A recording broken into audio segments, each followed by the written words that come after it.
May 22nd, 2014, WIKISPEED Lynnwood, Washington shop.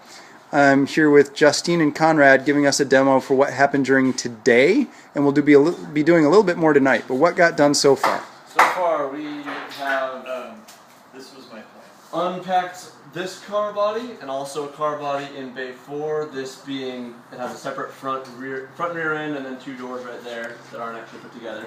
And windshield. Oh, and, but I'd already set that there, but yeah, you unpacked it the rest of the way. The windshield we checked on and then actually mounted, and right now it's still in the process of drying because we don't have any need for it to be unplanked right now. So we'll leave it for the time being. Used polyurethane windshield install adhesive. Yes. Oh, urethane. I don't know. But urethane windshield install adhesive, and you clamped it down using Gorilla Tape to spread the clamping force. And you didn't clamp it too tightly because we cracked one once. Any tips you guys would give for installing this polycarbonate windshield frame? Start with the corners in general. Oh, okay, yeah. Well, and I would actually recommend, when I think about it, upper corners and then go down from there so that you don't have to start here and then there's like a bubble in the middle. Right. So start and then move your way down. Smart. Yeah, but the upper corners were the hardest. Yes. It is the one with the most bend. All right.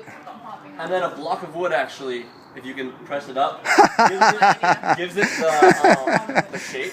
Yeah. So it makes it a lot easier to get this lined up correctly. All right. Oh, that's really smart, you guys. Okay, and so here's one of the car bodies you unpacked. The rear is sitting on top of the front, which is cool, convenient for shipping, and it has double machined LED lenses. There's one here and one in the back, and then there's LEDs behind that. Maybe you can barely see through the lens, but there's LEDs in there. So you unpack that. And then here's the doors. They're both sitting here. And I'm going to pan over then also this car body you unpacked. And this one in shipping did get damage on the very front right here by the brake duct air intake. And it's missing the driver's side headlight bucket. Yes, passenger side headlight bucket. So that's probably in some shipping depot somewhere between Maryland and here. This one is in pretty good shape. It was a little damaged in the front. There's a big hole down there. Yeah, there is a hole. There's a crack. Right under. This one has the crack by the duct. Yes. See if I can get it. It's actually more like a hole. It's a hole. It's just Yeah, it's like maybe a forklift poke in it or something. Yeah. But it does have both headlight buckets, which is nice. Got some like kind of pitting, I guess you might call it, in the car. Yeah, that is probably a defect of the layup. It looks like we've got a pit, and then there's a few blisters which are eventually going to crack, is how it works. There's one. You can see it in camera now. But that said, it's still in pretty good shape, and it's beautiful, and it's our first prototype multi-piece body. So now, next up for this guy is to develop the supports that hold it onto the frame. And then you guys pressed hub carriers into modular suspension, yeah? Can you point at one for us? Here's the interior module mold. Go ahead, Justine, I'll follow you.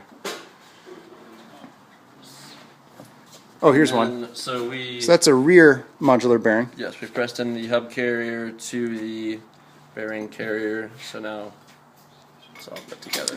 And what went wrong first, and what did you do to solve it? So we had this part of the bearing, I don't know if you can see, but this is the interior. On the other side it's larger, right out here. Pop out as this was being pressed in. So what we ended up doing was finding a piece of aluminum that fit over this, but not so wide that it went over this, the part of the plate, and pressed it back in, and that worked quite nicely. Yeah, because pressing the hub carrier into the bearing Pushed the bearing out. Separated the bearing in half, actually. So then you press the bearing back together into the hub carrier, yes, and are correcting that right here. So this is how that action happens. Yep. Here is the tool to press the bearing back together. Here's the hub carrier. This is Oh, this is a new one. Yeah. So this is our third one then? Yeah, third one. Awesome. Okay, epic.